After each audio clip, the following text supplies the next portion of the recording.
दो मेन भारी भरकम चीजा तो आ गई है ना। सब कुछ करो मगर खुदा का डर नहीं है तो, इबादत करो मगर खुदा का डर नहीं है तो, इबादत गमे इतनी करो पर ईमान नहीं है तो, है ना। अब अल्लाह ताला ने बहुत सोचने जैसी बात है, पहले ईमान वाला कहा, फिर बाद में कहा खुदा से डरो, है ना। दो भारी भरकम चीजें हैं। इसके बाद अल्लाह पाक ने क्या कहा मालूम, वकुनु मा सादिकीन, सच्चों के साथ हो जाओ। बराबर, तो दो चीजें हैं तो भी अल्लाह पाक कहता है सच्चों के साथ हो जाओ। मतलब ये होता है कि तुम्हारा ईमान है, ईमान को संभालना है, तुम्हारे पास खुदा का डर है, उसको संभालना है, तो सच्चों के साथ हो जाओ। अब सच्चे कौन लोग हैं? अभी मैंने आपको बताया सच्चे, अभी गोश्त पाक रज़ी अल्लाह ताला अन्हु का वाकया मैंने बताया कैसे अल्लाह वाले हैं वो, अभी मैंने बताया था, फिर भी मैं आपको बता देता हूँ वाकया अल्लाह वाले कैसे और सच्चों के साथ रहने से होता क्या है। एक आदमी कहते पीराने पीर दस्तगीर रज़ी अल्लाह ताला अन्हु के दरबार में रहता था, जो वहाँ आता था ना आपकी मुलाकात के लिए, उसको कहते लोटा भर के पानी देता था वुजू का। और एक आदमी रखेला जो उनके दरबार में आता तो उनके जूते इधर उधर ना हो जाए तो संभाल के जूते रखता था। आदमी के दिल में ख्याल आया मैंने तो जिंदगी भर क्या करा, लोटे भर भर के दिए इसको मन को। बहुत से अल्लाह के वली ऐसे भी होते हैं जिनको खुद को मालूम नहीं कि हमारा मर्तबा कितना बड़ा है। और ये भी बता दो, बहुत से अल्लाह के वली ऐसे भी है जिनको खुद को खबर नहीं है कि हम अल्लाह के वली है, मगर अल्लाह उनसे मोहब्बत करता है। दिल्ली में तो लोटे भर भर के देता हूँ यार, कुछ आगे तो बढ़ा नहीं है मैं। कहते पीराने पीर दस्तगीर रज़ी अल्लाह ताला अन्हु की मुलाकात के लिए दो अल्लाह वाले आए, मुलाकात करी, मुलाकात करने के बाद चले तो वो जो दिल्ली आने वाला को लोटा भर भर के देता, तो मैं भी उनके साथ चला जाऊँ यार, रह के क्या करूँ, खाली लोटे भर के दे रहे। पीराने पीर दस्तगीर रज़ी अल्लाह ताला अन्हु की इजाजत के बगैर चला गया, उनके साथ दो जनों के साथ चला गया। रास्ते में गए, कहते भूख लगी, खाने का टाइम हुआ, तो ये क्या कहते तो दुआ मांग भाई, अल्लाह कहीं से खाने का इंतजाम कर दे। एक बंदे ने दुआ मांगी, अल्लाह ताला ने आसमान से दस्तरखान उतारा, कहते तीनों मिलके खा लो।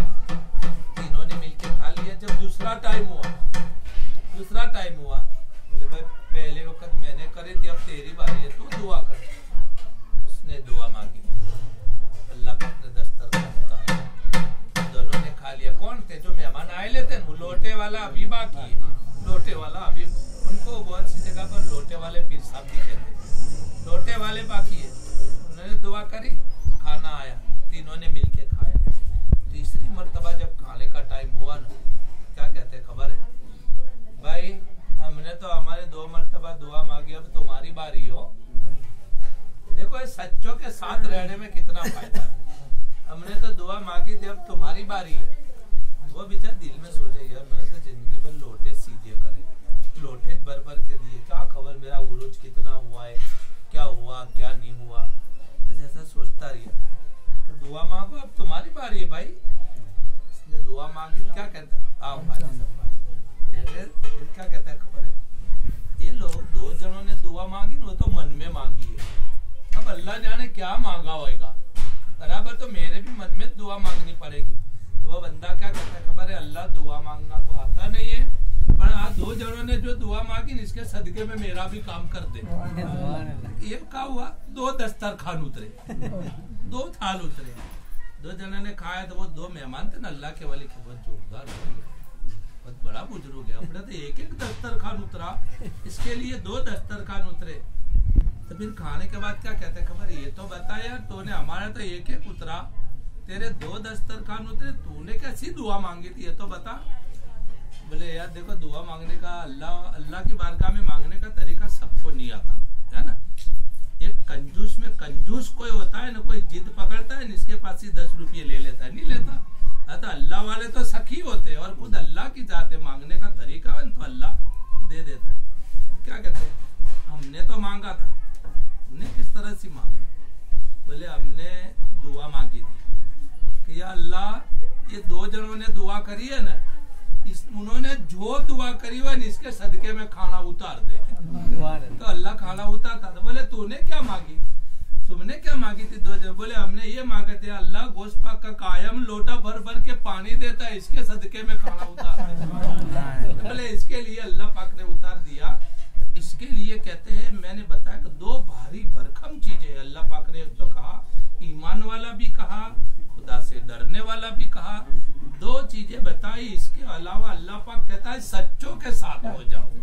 सच्चों के साथ होने का मतलब क्या? इंसान कोई भी खेती करता है, खेती नहीं करता, खेती करता है। इंसान खाली बीज डाल के चला जाएगा तो क्या वो खेती निकलेगी? अरे निकलेगी तो खरी, मगर मवेशी खा जाएंगे, जानवर खा जाएंगे। तो ये खेती तुमने करी, इसका बीज अनाज फायदा तुमको उठाना है तो तुम्हारे तारबंदी करनी पड़ेगी। तारबंदी करोगे ना तब जाकर के तुम्हारा अनाज फल फूल जो होएगा वो निकलेगा। तो ये दुनिया की खेती के लिए तुम्हें तारबंदी जरूरी है, तो आखिरत की खेती के लिए तुम्हें सच्चों के साथ होना जरूरी है। अगर तुम्हारे साथ सच्चे बड़े बड़े बड़े आलिम आए, बड़े बड़े मौलाना आए, आपने देखा होगा ना, है ना, वो क्या कहते हैं, हजरत फखरुद्दीन राजी रहमतुल्लाह अलैह, हजरत नजमुद्दीन कुबरा रदी अल्लाह ताला अन्हु।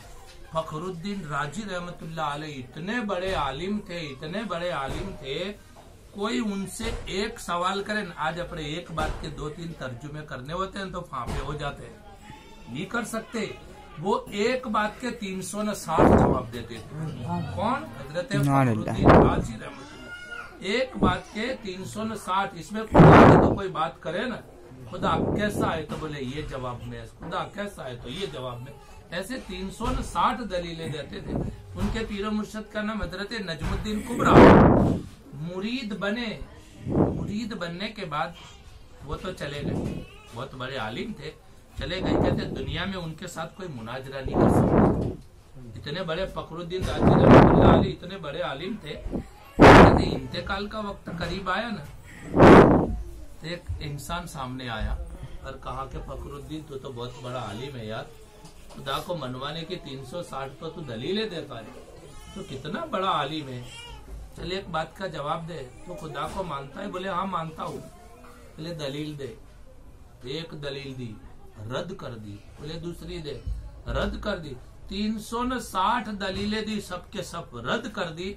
अब लाजवाब हो गए। बोले या अल्लाह क्या करना, इल्म तो बहुत है, कोई कमी नहीं है, इल्म बहुत है। बोले या अल्लाह क्या करूँ अब। इतने में कहते उनके पीरो मुर्शद हजरत नजमुद्दीन कुबरा रदी अल्लाह ताला अन्हु कहते वजू करते थे। अल्लाह के वली को रदी अल्लाह ताला अन्हु भी कह सकते हैं ना, रहमतुल्लाह अलैह भी कह सकते हैं। रहमतुल्लाह अलैह का मतलब अल्लाह की रहमत उन पर, रदी अल्लाह ताला अन्हु का मतलब अल्लाह उन पर राजी है ना। तो वो उनके पीरो मुर्शद वजू करते थे। वजू करते करते निगाह पड़ी कि या अल्लाह मेरा मुरीद मुश्किल में है, चाहे इल्म है, तो मेरा मुरीद मुश्किल में है। कहते आपने वो करते करते पानी वाला हाथ किया, यूं करके फेंका। रिवायतों में बताया है कि हजारों किलोमीटर दूर थे, रिवायतों में ऐसा बताया हजारों किलोमीटर दूर थे। यूं करके पानी हजरत फखरुद्दीन राजी रहमतुल्लाह अलैह के चेहरे पर पड़ा, जैसे पानी गिरा ऐसा सामने देखा तो उनके पीरो मुर्शद बोले यार तू क्या करता है। बोले वो मेरे तो मौत का वक्त करीब है, अरे ऐसे में ये इंसान आया ना मेरे पीछे पड़ गया, खुदा की दलीलें मांगता है, खुदा की दलीलें मांगता है। क्या कहते हैं मालूम है, पहचानता है कौन है वो? हुजूर नहीं पहचानता। बोले ये मुअल्लमुल मलकूत है, पहले तो ये फरिश्तों का भी उस्ताद था, ये शैतान है, इसको कह दे कि खुदा को मानने के लिए कोई दलील की जरूरत नहीं है, बेदलील खुदा को एक मानता हूँ, ऐसा बोल दे। ऐसा बोला न वो शैतान चला गया। फिर आप क्या कहते हैं मालूम है, हकीकत में कुरान सही कहता है, ईमान वाला भी होना जरूरी है, खुदा का डर होना भी जरूरी है, और सच्चों का साथ होना भी जरूरी है। आज कोई इंसान ये सोचे कि मैं मेरे पास इल्म इतना सारा है मैं बच जाऊंगा, नहीं। इल्म कब आता है मालूम है? पढ़ने से आता है। अदब करोगे इल्म तुम्हारे पास रहेगा। इल्म जो पढ़ाता है उसका अदब करोगे तो इल्म तुम्हारे पास आएगा, और इल्म पढ़ने के बाद तुम लोगों का अदब करोगे तब इल्म तुम्हारे पास रहेगा, वरना इल्म चला जाएगा। तो सच्चों का साथ होना जरूरी है। अपने नजीब मियां रहमतुल्लाह अलैह का वाकया बताओ, फिर अपने जिक्र इलाही करिए। कहते हिंदुस्तान पाकिस्तान हुआ, इसके अंदर कहते 2 मियाँ बीवी पाकिस्तान चले गए। पाकिस्तान चले गए तो वहां जाके ना उनकी घरवाली कोई बीमार पड़ी, ऐसी बीमार पड़ी कि मरने के करीब हो गई, डॉक्टर ला इलाज हो गए, कोई डॉक्टर दवा ना कर सके। तो छेल्ले 2 मियाँ बीवी थे, तो रोते रोते क्या कहते मालूम है, हिंदुस्तान में होते तो अच्छा रहता। बोले क्यों ऐसा? बोले मेरा पीर तो सामने होता, मेरा पीर सामने होता, आज मेरा पीर मेरे को पढ़ के दम कर देता तो मैं अच्छी हो जाती। बस यूँ कहते कहते कहते रोते रोते सो गए। तो ख्वाब में देखा कि नजीर मियां रहमतुल्लाह अलैह सामने आए। कहते सर पे हाथ रखा, कुछ पढ़ के दम करा, और दम करने के बाद क्या कहते हैं, खबर है बेटा कभी ऐसा न सोचना कि पीर दूर है, हमने ऐसा बोला था। और हमेशा के लिए मुरीद दूर हो सकता है मगर पीर कभी दूर नहीं हो सकता। तो सच्चों का साथ, इसके लिए अल्लाह ताला ने हमको कहा कि सच्चों के साथ रहोगे। इंसान इबादत करके घमंड कर सकता है, लेकिन गुलामी करने वाला कभी घमंड नहीं कर सकता, है ना। गुलामी होगी तो गुलामी है। किसी को मैं कहता हूँ, मैं बताया था, किसी को आका बनना हो तो गुलामी करे, लेकिन आका बनने की नीयत से ना करे हो। जो आका बनने की नीयत से कोई गुलामी करेगा ना, तो गुलाम से भी बदतर जिंदगी इसकी हो जाएगी। आज गुलामी सैयदना बिलाल हबशी ने करी ना, तो गुलामी खुद सलामी मारती है ना। ऐसे गुलाम थे। और कभी कभी तो उमर फारूक रदी अल्लाह ताला अन्हु सहाबी भी मेरे आका कहते थे, हज़रत बिलाल रदी अल्लाह ताला अन्हु। तो अल्लाह से डरना भी जरूरी है, ईमान वाला भी जरूरी है, और सच्चों के साथ होना भी जरूरी है। अल्लाह पाक का बहुत बड़ा एहसान है, ऐसे वलियों का साया हमारे सर पे है। ये सोचे कि हम अपने बलबूते पर जीते, नहीं। अल्लाह के नबी की हदीस भी है, और इसके रावी सैयदना हजरत अली रज़ी अल्लाह तआला अन्हु भी है। कोई ये ना कहे, कोई वहाबी ना कहे कभी का है, नहीं। हजरत अली रज़ी अल्लाह तआला फरमाया है, उन्होंने फरमाया कि अल्लाह के वली होंगे जिनकी दुआओं से अल्लाह ताला फतेह देगा, और जिनकी दुआओं से अल्लाह ताला आसमान से बारिश भी बरसाएगा, और अल्लाह ताला उनका नाम लेकर के तुम दुआ मांगोगे तो अल्लाह तुम्हारी दुआओं को कबूल करेगा। तो ये जितने भी अल्लाह वाले, अल्लाह पाक का बहुत बड़ा एहसान है। अल्लाह ताला से दुआ करनी चाहिए कि अल्लाह ताला हमको हमेशा उनकी गुलामी में रखे, और ऐसी गुलामी में रखे कि कयामत के दिन हम ना कहवे, वो खुद कहवे कि ये मेरा गुलाम है। ऐसा नहीं कहेगा कि ये मेरा आका, अरे आका खुद कह दे कि ये मेरा गुलाम है। हकीकत में गुलामी उसको कहते हैं। बेटा जी